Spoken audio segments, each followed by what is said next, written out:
2026 இந்த புதிய ஆண்டில் மூத்த குடிமக்களுக்கு பல்வேறு விதமான புதிய அறிவிப்புகள் மற்றும் மகிழ்ச்சியான அறிவிப்புகள் வெளியாகி உள்ளது. ஸோ இதை பற்றி தான் இந்த வீடியோவில் தெளிவாக நம்ம பார்க்க போகிறோம். நீங்க இப்பதான் டிடி தமிழ் அப்டேட்ஸ் சேனலை முதல் முறையா பாக்குறீங்க அப்படின்னா சப்ஸ்கிரைப் பண்ணாதவங்க இப்பவே சப்ஸ்கிரைப் பண்ணிக்கோங்க. அண்ட் கூடவே பக்கத்துல வர பெல் ஐகானையும் கிளிக் பண்ணி ஆல் அப்படிங்கிற ஆப்ஷனை செலக்ட் பண்ணி வச்சுக்கோங்க. ஸோ அப்பதான் நம்ம அடுத்தடுத்து போடக்கூடிய அனைத்து புதிய தகவல்களும் உங்களுடைய மொபைலுக்கு உடனே நோட்டிபிகேஷனா வந்து சேரும். அண்ட் வீடியோக்குள்ள போறதுக்கு முன்னாடி இந்த வீடியோ உங்களுக்கு பிடிச்சிருக்கு அப்படின்னா லைக் பட்டனை கிளிக் பண்ணி லைக் பண்ணிக்கோங்க. பெற்றோரை கவனிப்பது பிள்ளைகளின் பொறுப்பு. ஆனால் இன்று பலர் வயதான பெற்றோரை அப்படி கவனிப்பதில்லை, பெற்றோரை பற்றி கவலைப்படுவதும் இல்லை. இந்த நேரத்தில் தான் அவர்கள் ஆதரவற்றவர்களாக மாறிவிடுகிறார்கள். இதை மனதில் வைத்துக்கொண்டு மூத்த குடிமக்களுக்கு ஏற்ற ஆரோக்கிய வாழ்வுடன் சமூக மற்றும் பொருளாதார பாதுகாப்பு வழங்குவதற்காக மத்திய அரசு ஒரு புதிய திட்டம் வெளியிட்டிருக்காங்க. அது என்ன அப்படின்னா அடல் வயோ அப்யுதய் யோஜனா அப்படிங்கிற ஒரு புதிய திட்டம் கொண்டு வந்திருக்காங்க, அறிமுகப்படுத்தியிருக்காங்க. இந்த ஒரு திட்டத்தின் மூலமாக பார்த்தீங்க அப்படின்னா மத்திய அரசு முதியோர்களை ஆதரிக்கிறாங்க. இந்த ஒரு திட்டம் பார்த்தீங்க அப்படின்னா அவர்களுக்கு சுகாதார சேவைகளையும் வழங்குகிறது.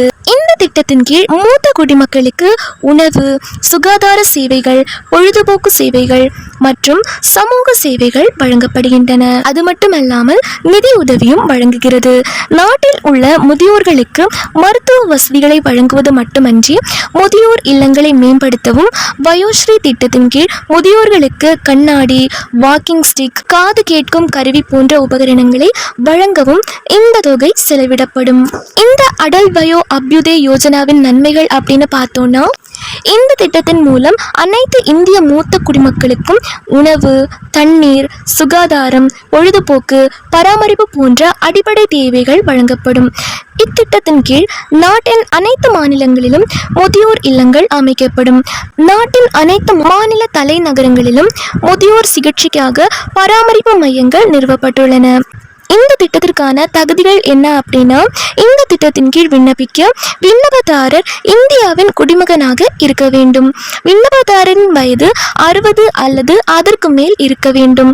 ஆதரவற்ற முதியவர்கள், குழந்தைகள் அது மட்டும் இல்லாமல் ஆதரவற்ற முதியவர்கள், குழந்தைகள் இல்லாத முதியவர்கள், குழந்தைகள் இருந்தால் வீட்டை விட்டு வெளியேற்றப்பட்டவர்கள் இந்த திட்டத்திற்கு தகுதியுடையவர்கள். இந்த திட்டத்தின் கீழ் மூத்த குடிமக்கள் மற்றும் வயதான பெண்களுக்கு முன்னுரிமை வழங்கப்படும். இதற்கு தேவையான ஆவணங்கள் இந்த திட்டத்திற்கு ஆதார் அட்டை, வருமான சான்றிதழ், முகவரி சான்று ஆகிய ஆவணங்கள் தேவை. ஸோ இந்த ஆவணங்கள் இருந்தால் இந்த திட்டத்துக்கு நீங்கள் விண்ணப்பிக்க முடியுங்க.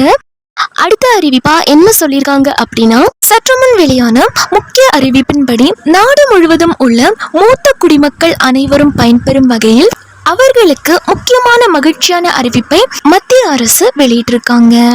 இதை பத்தின கூடுதல் விவரங்கள் தெரிஞ்சுக்க இந்த வீடியோவை கடைசி வரைக்கும் முழுசா பாருங்க. இதை பத்தின முழு தகவல்களையும் உங்களால தெரிஞ்சுக்க முடியுங்க. மத்திய மாநில அரசுகள் பார்த்தீங்க அப்படின்னா நாடு முழுவதும் இருக்கக்கூடிய 60 வயதிற்கு மேற்பட்ட மூத்த குடிமக்களுக்கு பலவிதமான நலத்திட்டங்களை செயல்படுத்தி வராங்க. தபால் நிலையங்கள், வங்கிகள், ரேஷன் கடைகள், பேருந்து பயணம், ரயில் பயணம், கோவில்களில் சிறப்பு தரிசனம் செய்வதற்கு சிறப்பு சலுகைகள் அப்படிங்கிறது அறிவிக்கப்பட்டு வந்துட்டு இருக்குங்க. இந்த நிலையில் பார்த்தீங்க அப்படின்னா நாடு முழுவதும் இருக்கக்கூடிய மூத்த குடிமக்களுக்காக ஆயுஷ்மான் பாரத் யோஜனா திட்டத்தின் கீழ் ஆயுஷ்மான் அட்டை மத்திய அரசு அறிமுகப்படுத்தியுள்ளது. இந்த ஆயுஷ்மான் அட்டை மூலம் என்ன பயன் அப்படின்னா ஆயுஷ்மான் அட்டை மூலம் மூத்த குடிமக்கள் ஒரு வருடத்தில் ரூபாய் 5 லட்சம் வரை இலவச மருத்துவ சிகிச்சையை எந்த கட்டணமும் இல்லாமல் பெறலாம். ஸோ உண்மையிலே பார்த்தீங்க அப்படின்னா இலவச மருத்துவ சிகிச்சை அப்படிங்கிறது ரூபாய் 5 லட்சம் வரை எந்த கட்டணமும் இல்லாமல் இலவசமா பெறலாம் அப்படின்னு சொல்லியிருக்காங்க. இந்த வசதி அரசு மருத்துவமனைகளில் மட்டுமல்லாமல் இந்த திட்டத்துடன் தொடர்புடைய தனியார் மருத்துவமனைகளிலும் கிடைக்கிறது. ஸோ இந்த ஒரு வசதி பார்த்தீங்க அப்படின்னா கவர்மெண்ட் ஹாஸ்பிட்டலில் மட்டும் இல்லாமல் இந்த திட்டத்தோட தொடர்புடைய பிரைவேட் ஹாஸ்பிட்டல்ஸ்லையும் கிடைக்குதுங்க. ஆயுஷ்மான் அட்டை நீங்க உருவாக்குவதற்கு முன் நீங்க அதுக்கு தகுதியுள்ளவரா இல்லையா அப்படிங்கிறதையும் தெரிஞ்சுக்கிறது ரொம்ப ரொம்ப முக்கியங்க. தகுதியை தெரிந்து கொள்ள mera.pmjay.gov.in அப்படிங்கிற கவர்மெண்டோட ஒஃபிஷியல் வெப்சைட்டை விசிட் பண்ண சொல்லியிருக்காங்க. அதுக்கப்புறம் பார்த்தீங்க அப்படின்னா உங்களோட மொபைல் நம்பரை என்டர் பண்ண சொல்லியிருக்காங்க. தென் உங்களுடைய மொபைல் நம்பருக்கு ஓடிபி சென்ட் பண்ணுவாங்க. ஸோ அந்த ஓடிபி மூலயமா நீங்கள் லாகின் பண்ணிக்கவும் முடியும். அதுக்கப்புறம் பார்த்தீங்க அப்படின்னா உங்களோட பெயர், மொபைல் எண், ரேஷன் கார்டு அல்லது குடும்ப உறுப்பினர்களில் யாராவது ஒருவரின் பெயரை உள்ளிட்டு தேடவும். தென் பார்த்தீங்க அப்படின்னா அதற்கான நேம் லிஸ்ட் ஓப்பன் ஆகும். பட்டியலில் உங்கள் பெயர் தோன்றினால் ஆயுஷ்மான் திட்டத்தின் நன்மைகளை பெற நீங்கள் தகுதியுடையவர். ஸோ லிஸ்ட்டில் உங்களோட நேம் வந்துச்சு அப்படின்னா நீங்களும் ஆயுஷ்மான் திட்டத்தின் கீழ் இந்த நன்மைகளை பெற முடியும் அப்படின்னு சொல்லியிருக்காங்க. இந்த ஆயுஷ்மான் பாரத் யோஜனா திட்டத்தின் கீழ் நன்மைகளை பெற நீங்க ஆன்லைன்லேயும் அப்ளை பண்ணலாம் அப்படின்னு சொல்லியிருக்காங்க. அதற்கு நீங்க முதலில் அரசு போர்ட்டலான beneficiary.nha.gov.in அப்படிங்கிற கவர்மெண்டோட ஒஃபிஷியல் போர்ட்டலை விசிட் பண்ண சொல்லியிருக்காங்க. அதுக்கப்புறம் பார்த்தீங்க அப்படின்னா உங்களோட மொபைல் நம்பர் என்டர் பண்ண சொல்லியிருக்காங்க. மொபைல் நம்பர் மூலம் லாகின் பண்ண சொல்லியிருக்காங்க. அதுக்கப்புறம் ஓடிபி வெரிஃபிகேஷனை கம்ப்ளீட் பண்ண சொல்லியிருக்காங்க. லாகின் பண்ணதுக்கப்புறம் பயனாளி டேஷ்போர்ட் அப்படின்னு ஒன்று ஓப்பன் ஆகும். ஸோ அதில் பார்த்தீங்க அப்படின்னா திட்டத்தின் பெயர், அதாவது PMJAY, அதுக்கப்புறம் மாநிலம், துணை திட்டம், மாவட்டம் மற்றும் ஆதார் எண்ணை உள்ளிட்டு சர்ச் பண்ண சொல்லியிருக்காங்க. அதுக்கப்புறம் பார்த்தீங்க அப்படின்னா உங்கள் குடும்ப உறுப்பினர்களின் பட்டியல் ஓப்பன் ஆகும். குடும்ப உறுப்பினர்களின் பெயருக்கு முன்னால் கொடுக்கப்பட்டுள்ள ஆக்ஷன் என்ற ஆப்ஷனை கிளிக் பண்ண சொல்லியிருக்காங்க. அதுக்கப்புறம் ஆதார் எண் மூலம் ஓடிபி அடிப்படையிலான EKYC செயல்முறையை முடிக்க சொல்லியிருக்காங்க. EKYC நீங்கள் கம்ப்ளீட் பண்ணியிருக்கணும். நெக்ஸ்ட் பார்த்தீங்க அப்படின்னா உங்கள் ஆதார் சரிபார்ப்பு வெற்றிகரமாகவும் பொருந்தக்கூடிய மதிப்பெண் 80க்கு அதிகமாகவும் இருந்தால் உங்கள் ஆயுஷ்மான் அட்டை அங்கீகரிக்கப்படும் அப்படின்னு சொல்லியிருக்காங்க.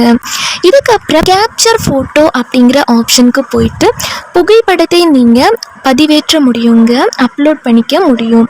நெக்ஸ்ட் ஒரு புதிய பேஜ் ஓப்பன் ஆகும். ஸோ அதில் கேட்கப்பட்ட அனைத்து தகவல்களையும் நிரப்பி நீங்கள் அப்ளை பண்ணிக்க முடியும். லாஸ்ட்டாக பார்த்தீங்க அப்படின்னா சப்மிட் அப்படிங்கிற ஆப்ஷனை கிளிக் பண்ண பிறகு உங்களுக்கு ஆயுஷ்மான் அட்டை கிடைக்கும்.